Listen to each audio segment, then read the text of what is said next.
let's say Daniel Jones at the start of that. Sims panned out very well. The thing about Daniel Jones, rough start in Detroit, ended up giving up a touchdown on a lateral when he was tackled by someone trying to throw a pass. And down he goes on the pressure from the Rams defense. A bad start there, a big loss on their first play from scrimmage. It's second down. And so much for that great field position to start the game. Now they're way behind the sticks. Can't wait to see what their second down call is going to look like now. And he puts his head down and gets up to the 42 for a gain of about 6. Well, I think that's what they're going to need to do here in the first half. You've got to take some pressure off this young quarterback, and no better way to do it than to establish the running game early. On third down, Jones. He's going to loft one. That's caught inside the 20. And he will take it on in for a giant touchdown. Darius Slayton, 58 yards. And they are able to strike first here on their opening drive. Not a bad way to start it. And I think that was part of their script, because so many teams script their opening possessions, and whether it's just that possession or even deeper into the half, sometimes it's 15 to 30 plays. That had to be one in there where they call a shot play. Go for the big one, and they got it done. Now after the touchdown, here's Rosas on to kick it away. This fielded at the 2.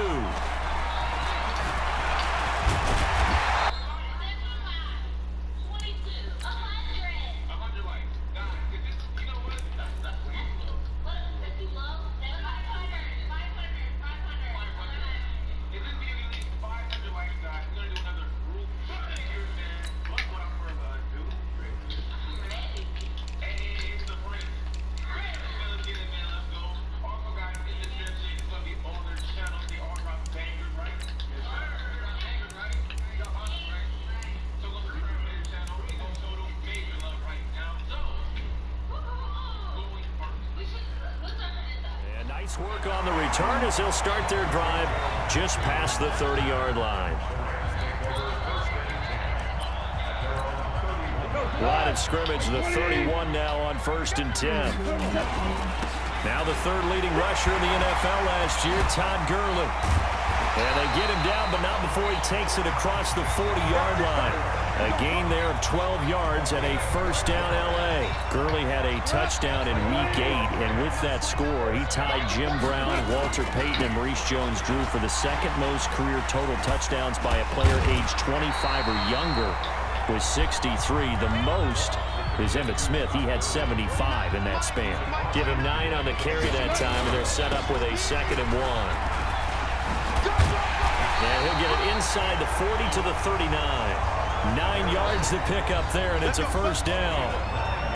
So many questions about Todd Gurley in the offseason. How good is the knee? I mean, remember, he had a heavy workload the last couple of years, nearly 4,000 yards from scrimmage, 40 total touchdowns, but just 4 carries in the NFC Championship game, 10 in the Super Bowl.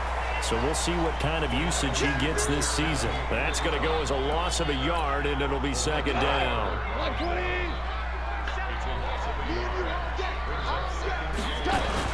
On a jet sweep, they get this to Cooks. After getting stuffed on first down, not much better there. 2-yard gain. And quickly now, here's a look at the Rams offense. An offensive line play is not something that comes to mind readily, but it's always a big key in a ball game. And already these guys, they're getting it done up front. As we've seen this rushing attack have some early success. On third down, they'll run it with Gurley. And he's going to get this inside the 30. A gain there of 12 yards and a first down L.A. If you make the stop there, maybe you hold them to 3 on this opening drive. They didn't get the stop. Yeah, new set of downs now. Now you're worried about, just as you pointed out, not just giving up 3, possibly giving up 6. Let's see what they decide to do here, because they've got to change up what they have been doing. It hasn't been working. So on the heels of the run by Todd Gurley, another 1st and 10. Now a handoff here to his running back. 8 yards on the pickup, and now they'll have some options on 2nd and short. Pretty effective run there, and now they can start to smell that end zone. Pound the rock. Make sure you use your O-line to set the tone of dominance and physicality and pound the rock. Now on second down, this is Gurley. Gurley's got the first down and then some. And he'll get into the end zone. Touchdown, Rams. An 18-yard touchdown run as his guys are on the board here in this first quarter. From the gun, here's Goff. And he's going to go down just outside of the 5, right around the 6-yard line. So why go for that there? First half, you could have tied the game at 7. Why try to get the lead?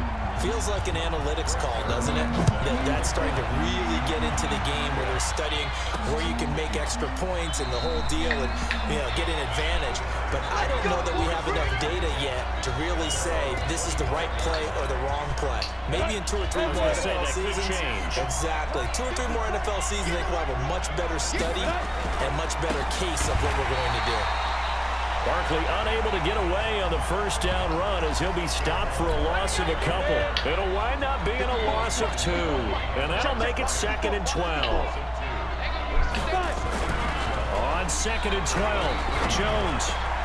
This is Shepard on the catch. And they're able to get this one across the 35. Give them 14 on that one and a first down. So here's a 1st and 10 at the 38. A give to Barkley out of the gun. And he will lose yardage back to the 34-yard line. Yikes, a 4-yard loss really sets him back now for 2nd down. And this will probably be the last play of the quarter.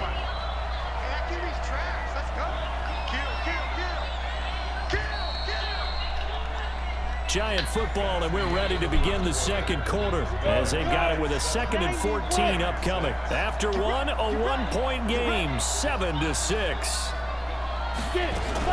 On 2nd down, here's Barkley. And forget about finding a lane. He barely had time to look up before he was planted in the backfield. That'll set him back with a loss of 3 on the play. And they're going to face an uphill battle here on 3rd and long. Go now. 60 or.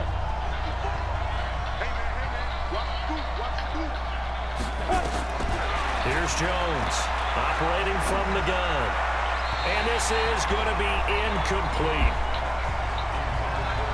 Had to pass there, 3rd and long on your own side of the field. Just couldn't come up with anything. That's why teams always talk about having to win the early downs, meaning you've got to gain yardage and set yourself up for 3rd and short, because when it's 3rd and long, the odds go down significantly trying to pick up the first down, even throwing the football. A nice job on the return there, 16 yards. And the Rams will go on offense here for the 1st and 10. Todd Gurley and the Rams offense set to take over. And I'm wondering if maybe they don't go away from him on this drive a little bit. He's been great, but they haven't scored a lot of points. I think they still have to show him as a threat. Make sure he touches it a few times. But as you pointed out, use him as a decoy a little bit and get the ball in the hands of some other people in order to put more points on the board. But he's done a really nice job of establishing them with his running. Now, he's established himself well. Now can they put more points up?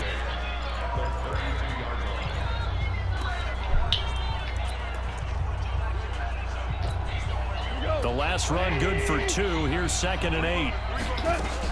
Goff turns and gives to Gurley. Powers through again. And there is nowhere for him to cut back as he's taken down in the backfield. It'll be a loss of 1, and that'll lead here to a 3rd down. Well, that didn't appear to be a run blitz. He just darted in once he saw the run develop. That appeared to be a case of see ball, get ball. They got him in. It's Woods. 20, 10, and he is finally out of bounds, just shy of the 5, all the way down at the 6. They're able to convert on 3rd down, and that sets up a 1st and goal. Excellent execution, and now they're set up nicely. Are they ever? Red zone? I wonder what the next play call is going to be, because after a big play like that, a lot of teams like to use the momentum to launch another one. And the second wave of tacklers is going to get him as they stop him behind the line. It's a loss of 4 on the first down play. Well, it's been the air game that's taken them down on this drive before they finally turned around and handed it off on the last play. And now they're looking for the big boys to get him in the end zone. Couldn't do it there. It'll be interesting to see. Offensive lines had to pass block a lot on this drive. Will they be able to revert and fire out and create some space in the run game? Call it a pickup of 7, and that's going to bring up an interesting 3rd and goal. Now Goff on 3rd and goal, eluding the pressure right. He can run for it, and he will. And they'll get him down about 3 yards short of the first. Only able to get back a yard for his efforts, and that leads us to 4th down. Interesting, a chip shot field goal here would give them the lead, but instead, they're going on 4th down. Escaping the pressure right. Under pressure now, and he's going to go down just inside the 5-yard line. Dayon Buchanan. And this Giants defense able to come up with a goal line stand. A breakdown by the O-line at the worst possible time. 4th and goal, and it leads to a sack. And I can just see it now. On the sidelines, they're telling the quarterback, you've got to get rid of it somehow, some way. At least get it in the end zone and give us a chance. If we throw an interception, so what?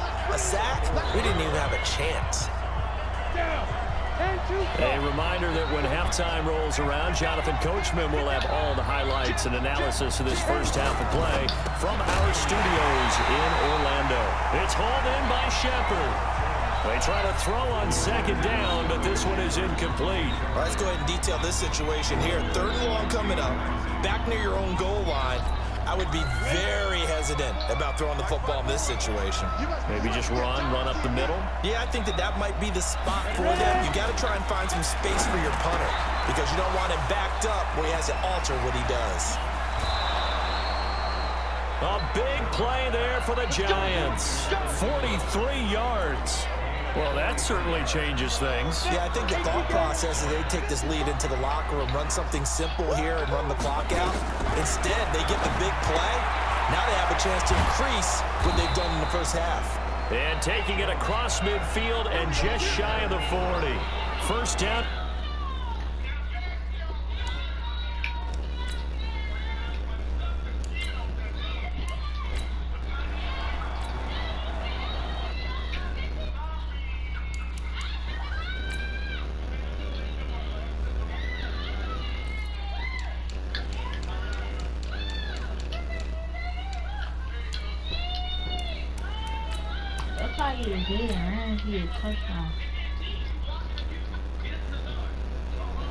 Ready to get things rocking, the Pro Bowl kicker from the NFC last year, Aldrich Rosas. And we are underway here in Los Angeles.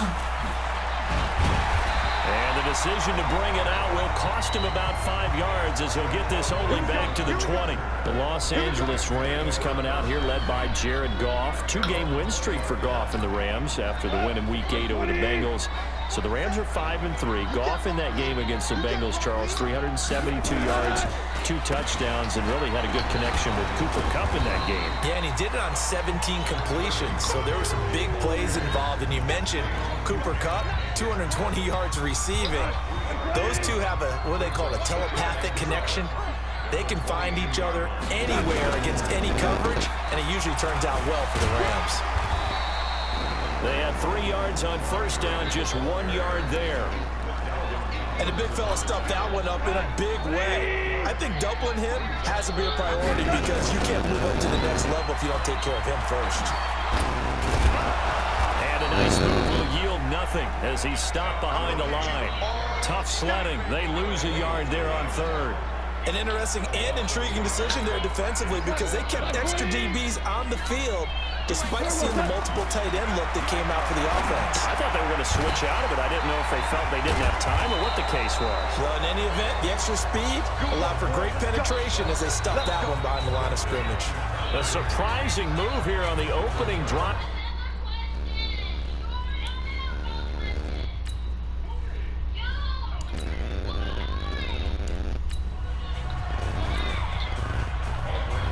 Ready to get things rocking, the Pro Bowl kicker from the NFC last year, Aldrich Rosas. And we are underway here in Los Angeles. And all that work but he stopped where he ultimately would have been had he simply taken a knee, and that's the 25-yard line. Jared Goff and the Rams set to take over on offense. For Goff last year, of course, the disappointing end to a terrific season. His development really took a big step forward throughout. Nearly 4,700 passing yards, 32 touchdowns, playoff wins over the Cowboys and the Saints before